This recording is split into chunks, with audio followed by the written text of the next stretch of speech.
주시는 말씀 두 곳에서 보시겠습니다. 먼저 갈라디아서 5장 22절, 23절 말씀 보시겠습니다. 다 함께 읽으시겠습니다. 시작. 오직 성령의 열매는 사랑과 희락과 화평과 오래 참음과 자비와 양선과 충성과 온유와 절제니 이 같은 것을 금지할 법이 없느니라. 아멘. 다음은 마태복음 25장 13절 말씀부터 24절까지 있는 말씀을 교독으로 읽겠습니다. 제가 먼저 읽겠습니다.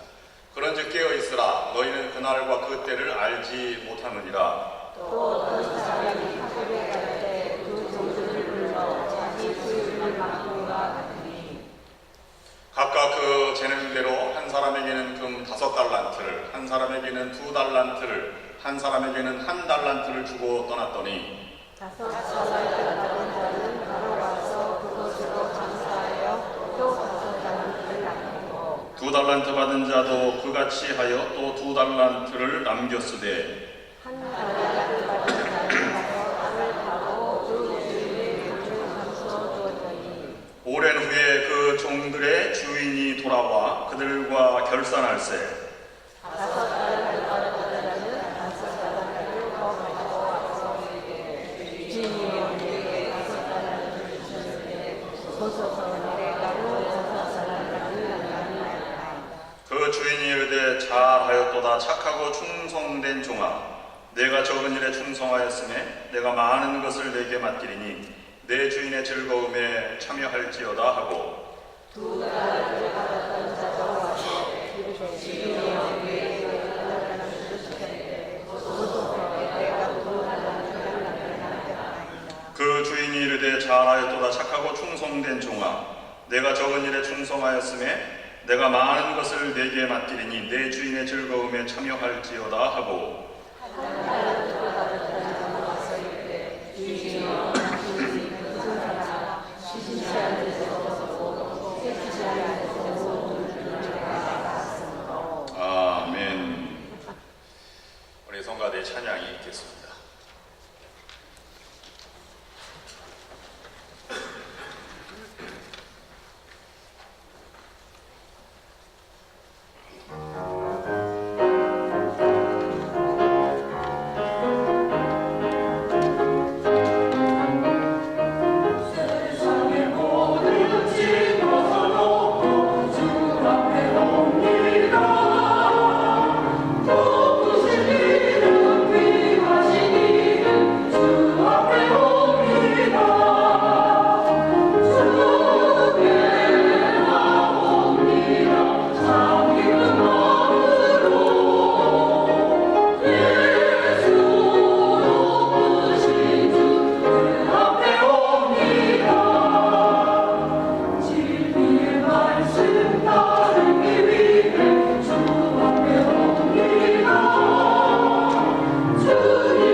오늘이 10월 네 번째 주일입니다.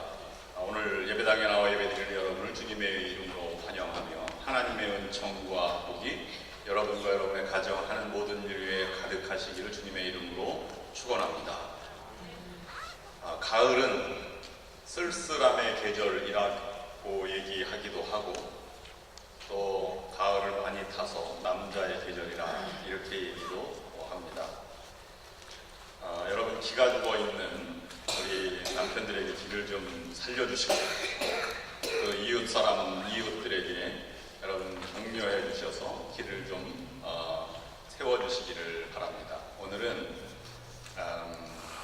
옆 사람의 얼굴을 가만히 보시고 좀 어색하지만 주로 늘어난 주름과 점, 더 하얘진 머리카락을 보시면서 참 멋있습니다. 참 아름다우십니다. 이렇게 한번 인사를 나눠보시기를 바랍니다.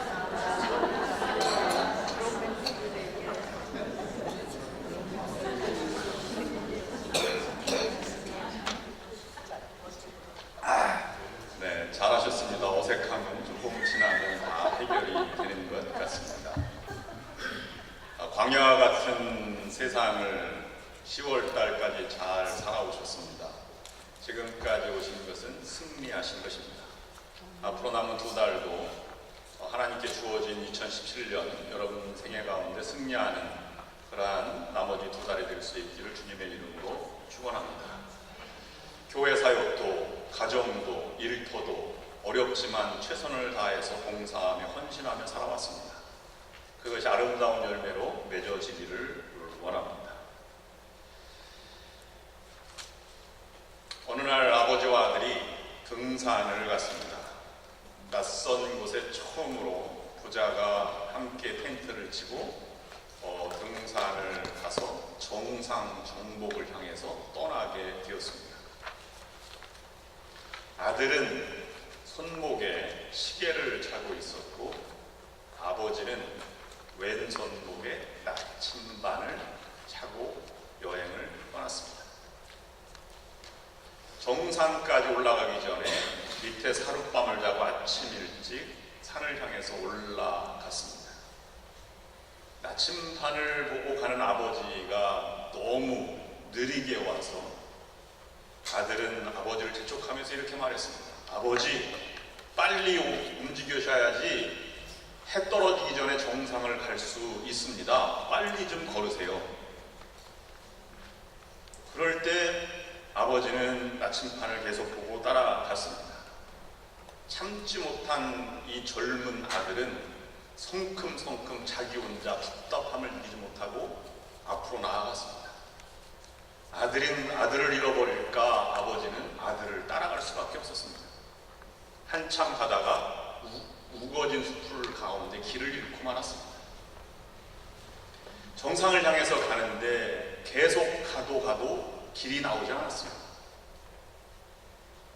그러자 아들이 아버지를 재촉했습니다. 빨리 좀 걸으시라니까요. 이러다 우리 여기서 죽을지도 몰라요. 빨리 좀 따라오세요. 한참 망설이다가 아버지가 이렇게 얘기했습니다. 봐라, 그쪽이 아니라 이쪽이다. 그래서 정상을 향해서 가까스로 올라갔다가 하산을 하게 되었습니다. 아버지가 아들을 앉혀놓고 이렇게 얘기했습니다. 길을 잃으면 산 정상을 향해서 가거라. 그리고 중요한 것은 시간이 아니라 방향이다. 내가 이 나침반을 가지고 살아가라. 그랬더니 아들이 고맙습니다 아버지. 제 시계를 아버지가 맡아주세요. 제가 방향을 잡을 때까지만 이라고 얘기를 하였습니다. 우리는 힘들고 어렵고 버거운 삶 가운데에도 교회가 성경이 계속 거룩함을 유지하라, 헌신하라, 희생하라, 경건함을 유지하라 라고 하는 말에는 뜻이 있고 큰 교훈이 있습니다. 어려울수록 거룩함의 정상을 향해서 가는 것이 중요한 것입니다. 그래야 삶의 의미를 발견하고 인생의 길을 찾게 되기 때문입니다. 내셔널 지오그래피에서는 미스테리 사건들을 조사한 적이 있었습니다. 오늘 갑자기 비행기가 사라졌든지 배가 사라지는 경우가 있지요. 그래서 낯선 배를 발견했는데 사라진 배, 흔적 없이 사라진 배가 몇 년 후에 발견이 되었는데 그 안에는 시체뿐이었습니다. 사라져서 비행기가 떨어졌으면 조사할 수 없는데 다 가까스로 이 고증을 거쳐서 조사한 결과 노예손이었음이 밝혀졌고 반란이 있었음을 알았습니다. 그래서 노예들은 반란을 이제 선상에서 일으켜서 그 백인들이 가지고 있던 모든 것들을 다 바다에 던져버렸습니다. 중요한 것은 나침판도 던져버렸다는 사실입니다. 그래서 그들은 망망대해에서 배를 채우지 못해 굶어 죽고 말았던 것입니다. 우리는 하나하나의 헌신과 거룩함을 향해서 나아가는 발걸음이 씨앗이 됩니다. 그것을 향해서 교회는 사역이 펼쳐지고 우리는 삶의 의미를 느껴지게 되는 것입니다. 어제는 토요일린 동산에서 야유회를 갔습니다. 좋은 일기였는데 아침에는 쌀쌀했습니다. 한 50여 분이 참여를 해서 유익하고 기쁜 시간을 보냈습니다. 새벽부터 나와서 자리를 맡아주신 분, 또 산불을 피해서 참석해주신 장석환 장로님 네 분이 오셔서 더욱더 힘이 되었습니다. 음식을 만들어 오시고 게임을 준비하고 여러 가지 함께 또 참여하신 모든 분들 때문에 그 자리가 빛나고 아름다웠습니다. 헌신하고 섬기기에 아직도 불편하고 아직 준비가 안 됐다고 생각하시면 더 헌신에 나서기를 바랍니다. 그래야 인생의 방향이 잡히게 되는 것입니다. 그런 의미에서 성도들은 마지막 순간까지도 희망과 믿음을 포기하지 않는 사람들이라고 볼 수 있습니다. 한 사람 한 사람의 헌신과 또 희생이 전체의 은혜로 이어지게 된 것입니다. 마태복음 7장까지 5장부터 7장까지는 예수님이 산 위에서 설교를 하셨다고 해서 산상설교 또는 산상수훈이라고 말합니다. 그런데 5장에서는 심령이 가난한 자는 복이 있나니 유진 피터슨에 의하면 로프줄 끝에 매달려 있는 사람은 복이 있나니 저가 하나님을 의지할 것이요, 이렇게 출발한 믿음의 여정이 6장에서는 경건의 모양, 금식과 기도와 구제의 삶이 어떠해야 하는가를 설명한 다음에 7장에서는 구하라, 그리고 마지막 순종으로 결론을 맺습니다. 적어도 신앙생활을 출발하는 이들은 믿음과 순종과의 관계를 이 정도로 출발해야 하며 이 정도 완성을 향해서 나아가야 한다고 우리에게 말씀해 주고 있는 것입니다. 그런데 7장 15절부터 이하 27절까지 있는 말씀은 그 믿음의 결정체인 순종을 세 가지로 요약하는데요. 순종의 세 가지 형태, 믿음의 결정체 순종의 세 가지 외형적인 형태와 내면적인 세계를 우리에게 말씀해 주고 있습니다. 외형적인 형태는 열매로 그들을 알 수 있다는 것입니다. 신앙을 가진 사람들의 언어와 태도, 표정, 이런 모든 것들을 통해서 우리는 그 나무를 알 수 있다, 이렇게 말하고, 그 다음에 나더러 주여 주여 하는 자마다 다 천국에 들어갈 것이 아니요 라고 말하면서 소속감, 하나님을 위해서 일하고 있는지 그 순종인지 이것에 대한 분명한 잣대가 있는지를 묻고, 세 번째로는 그것이 흔들리지 않는지, 반석 위에 집을 지은 것처럼 변함이 없는지를 우리가 보면 순종이다, 믿음의 사람이다 라고 볼 수 있다는 것입니다. 그런데 나더러 주여 주여 하는 자마다 다 천국에 들어갈 것이 아니요 오직 하나님 아버지의 뜻대로 행하는 자라야 들어가리라 라고 하는 말씀에서 이 순종의 내면적인 것을 우리에게 말씀해 주고 있는데요. 언제나 하나님의 뜻이 무엇인지를 묻고, 그리고 나아가서 하나님께로 향해서 생각만 하는 것이 아니라 걸어가고 있는지, 그리고 내가 한 발짝을 내딛는 그런 결단을 늘 하고 있는지를 우리에게 이 내면의 세계를 가르쳐주고 있습니다. 그런 것을 보면 오늘 우리에게 봉독해 주신 이 달란트의 비유는 너무나 잘 아는 이야기입니다. 순간순간 결단하고 나아가는 것이 얼마나 지속되어야 하는가를 우리에게 보여주고 있습니다. 그래서 설교 제목을 끝까지 진실하십시오 라고 말하고 제목을 달아본 것입니다. 여러분, 우리는 타성에 젖을 때가 많이 있습니다. 그러나 여러분, 일평생 새벽 기도 나오시는 장로님이 아침에 일어나기가 쉬울까요? 어려울까요? 매우 어렵습니다. 모든 일을 젖혀두고 평생 주의를 섬기는 이루기를 하는 것이 쉽지 않은 일입니다. 그만큼 순간순간의 결단이 우리의 인격과 신앙의 완성을 향해 나아가게 한다는 것입니다. 착하고 충성된 종아, 내가 적은 일에 충성하였으니 내가 내게 많은 것으로 너희에게 맡기리라 라는 말씀을 가지고 정말 신실한 충성, 신실함이 어떻게 이루어질 수 있는가를 오늘 세 가지 교훈을 통해서 묵상하려고 합니다. 첫 번째로는 끝까지 신실하십시오 라고 하는 것에는 이 세 가지 함축된 것 중에 세심한 데까지 신실하라 라는 의미로 읽어야 합니다. 정서적으로 신실하다는 것은 끝까지 신실하다는 의미는 세심한 데까지 신실하다로 받아들여야 하는 것입니다. 그러므로 이 신실함에는 예민함이 절대적으로 필요한 것입니다. 너희가 작은 일에 충성하였으니 내가 많은 것으로 너희들에게 맡기겠다 하는 말씀에 작은 것이라고 하는 것은 세심함을 가르쳐 주고 있고, 많은 것은 그 세심함 가운데 생명을 살리는 사역에 참여하게 될 것이다, 이렇게 영적으로 해석을 해볼 수 있는 것입니다.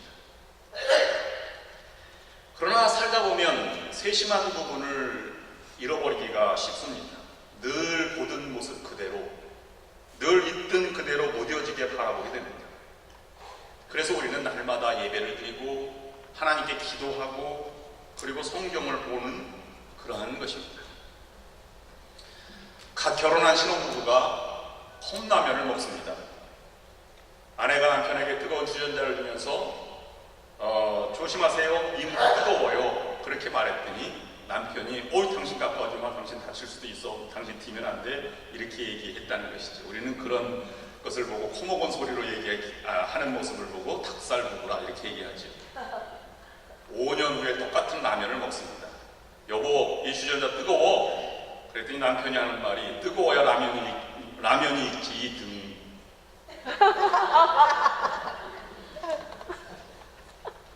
늘 있던 사람으로 바라보기 때문에 예민함이 사라졌습니다.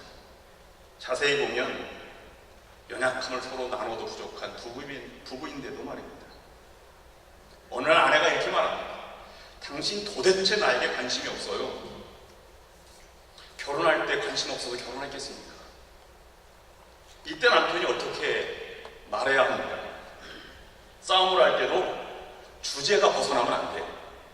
A로 받았으면 당신 나에게 도대체 관심이 없어요. 이게 A라면 A로 받아야지 B로 받으면 안 됩니다. 주제가 넘어가면. 그럼 당신은 나에게 관심 있어? 라고 말하면 싸움이 본격화되는 것이죠.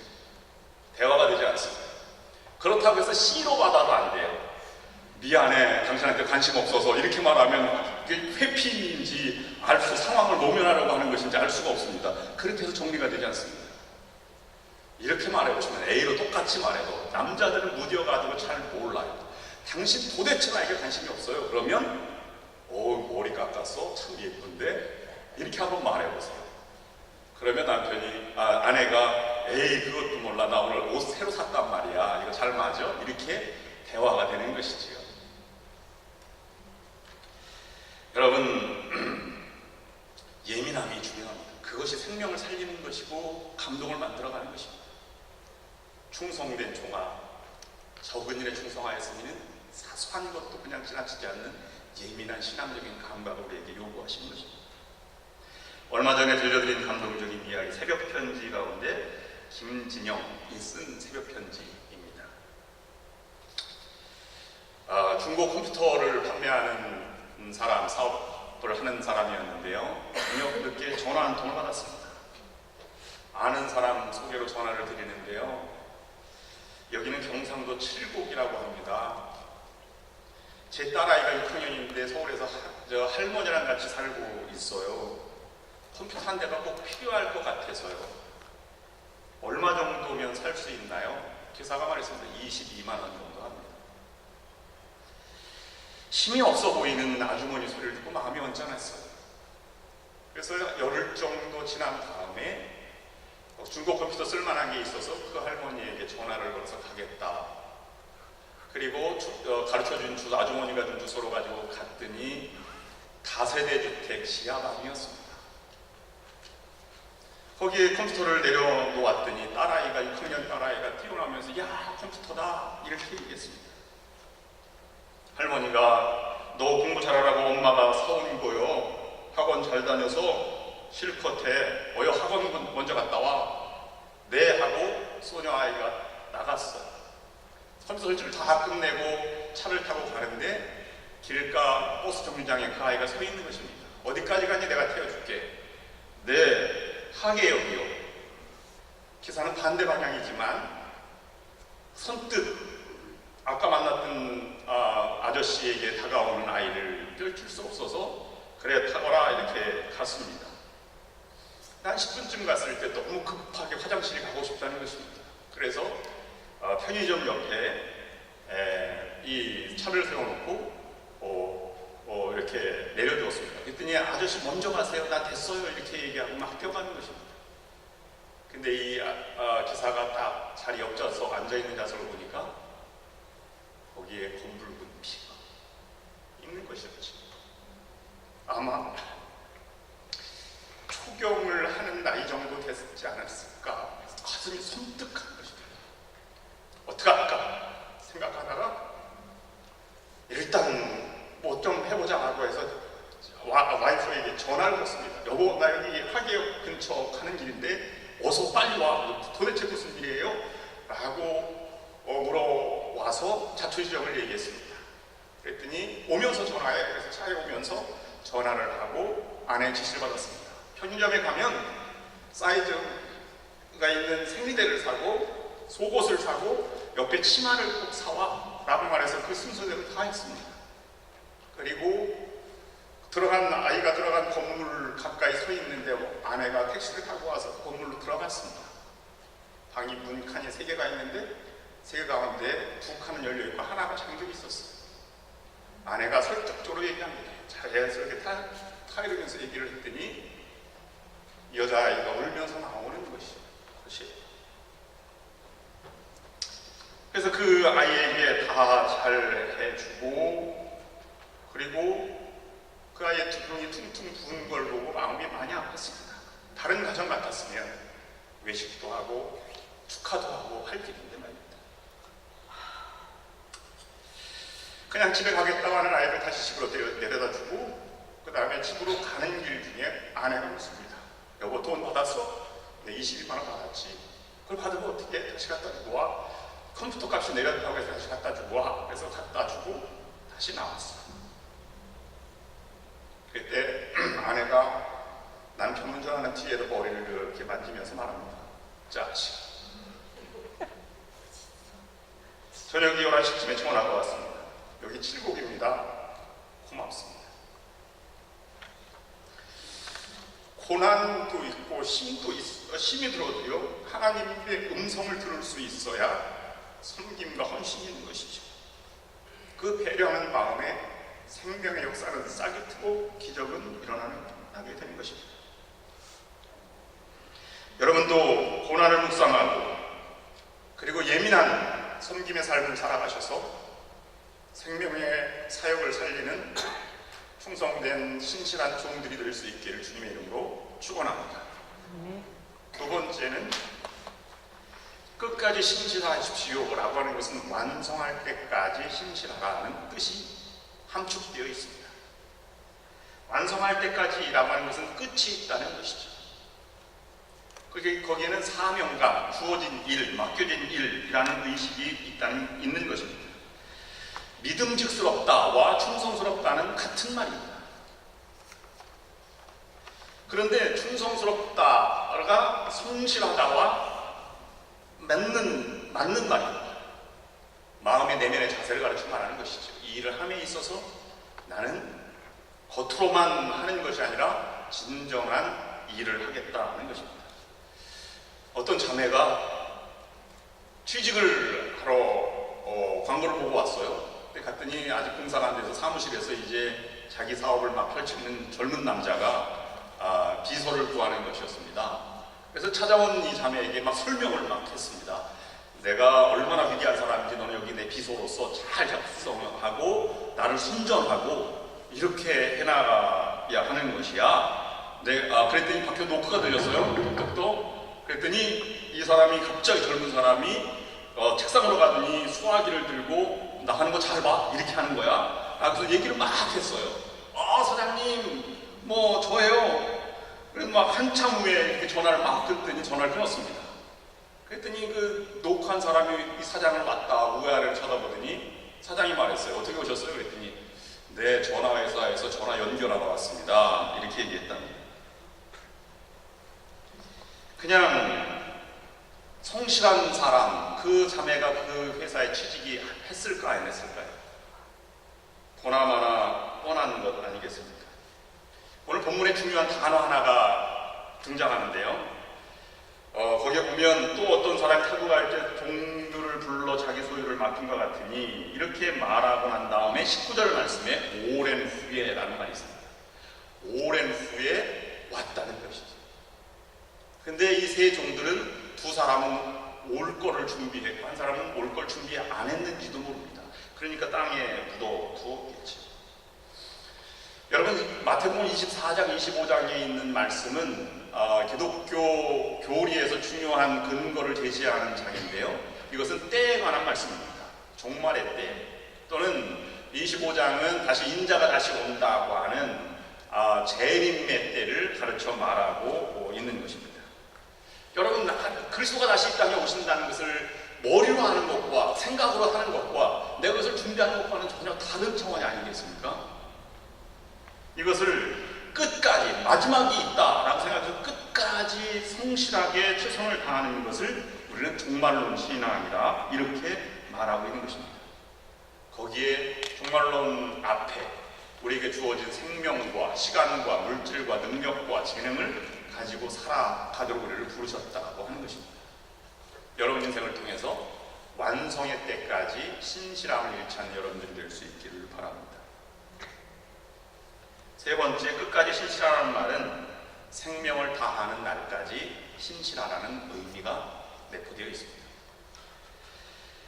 하나님이 맡겨주신 사명이 너무 크지만 여기에는 내가 너무 작은 자다라고 하는 작은 자 의식이 포함되어야 하는 것입니다. 어머니에게 맡겨준 사명이 너무나 크기 때문에 자기가 너무 부족함을 알아요. 그렇기 때문에 희생과 헌신을 하는 것이죠. 이것도 우리 성도들의 마음에 포함되어 있어야 합니다. 우리는 시간적으로, 능력으로 위대한 하나님의 사역에 내가 아무리 위대하다 할지라도 작은 사역에 참여하는 것뿐입니다. 그 하나님 나라의 사역에 비하면 보잘것없는 일이지요. 그래서 그 사역에 참여하면서 하나님 앞에 생명을 다하는 날까지 최선을 다하는 일뿐입니다.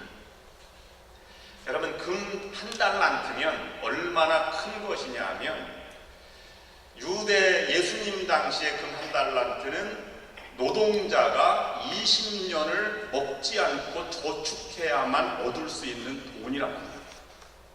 20년입니다. 그러면 굉장히 큰 돈입니다. 그런데 한 달란트 받은 사람은 그걸 작다고 여겼습니다. 왜냐하면 비교대하였기 때문입니다. 누구는 왜 5달란트 주고 누구는 2달란트 주느냐? 2달란트 받은 사람도 아마 비교했을지도 모릅니다. 왜 저 사람은 5달란트고 나는 2달란트냐? 그런데 객관적으로 보면 적은 돈이 아니었습니다. 그러나 많은 돈을 가진 5달란트도 주인에게 참여하는 일뿐이다 라고 생각해서 그걸 작게 여긴 거죠. 아무리 위대한 사역에 참여해도 하나님 보시기에는 작은 존재일 뿐입니다. 사도 바울은 생명을 걸고 선교하고 전도하는데도 나는 지극히 작은 자 중에 작은 자라고 말했고, 나는 죄인의 괴수라고도 말했고, 유대인에게나 헬라인에게나 나는 빚진 자로다 라고 말하고 있는 것 아니겠습니까? 그런 것을 보면 우리 초대교회 제자들이나 아니면 작은 예수가 되려고 하는 사람들도 마찬가지입니다. 스승을 따라서 스승의 화신으로 그냥 살아갈 뿐입니다. 그것이 다른 것이 볼 여력이 없습니다. 테레사 수녀에게 어느 날 어떤 사람이 와서 질문했습니다. 보름을 짜고 있는 그에게 다른 사람, 다 차 타고 다니는 사람은 부럽지 않으세요?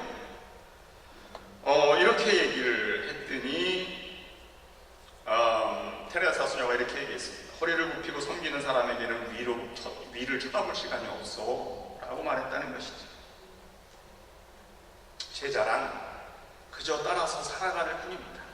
12제자들의 흔적을 보아도 마찬가지입니다. 다 순교했고 다 생명을 죽는 날까지 바쳤습니다. 오늘 이 달란트 비유를 통해서 우리가 세 가지 마지막까지 끝까지 신실하다는 것을 우리가 묵상하였습니다. 우리의 삶 가운데 우리는 예민함을 가지고 세심한 것까지 신실을 해야 합니다. 그리고 돌아가서는 사명감에 우리에게 맡겨진 사명감을 가지고 완성할 때까지 해나가야 합니다. 그것이 완성됐다고 해서 우리가 큰 빛을 보는 것도 아닐 것입니다. 작은 자로 생명 다하는 날까지 사명을 감당하셔서 생명을 살리고 복음을 전하는 여러분들의 사역이 될 수 있기를 주님의 이름으로 축원합니다. 기도하시겠습니다. 하나님 아버지, 지난 세월을 돌이켜보며 우리가 어떻게 살아가야 할 것인지 주님 앞에 다시 묻습니다. 정말 하나님 앞에 신실한 종이 되기까지 말씀을 붙들고 내 삶을 펼쳐나가며 생명을 살리고 사역에 참여하는 우리 믿음의 성도들이 될 수 있도록 인도하여 주시옵소서. 예수 그리스도의 이름으로 간절히 기도드립니다. 아멘.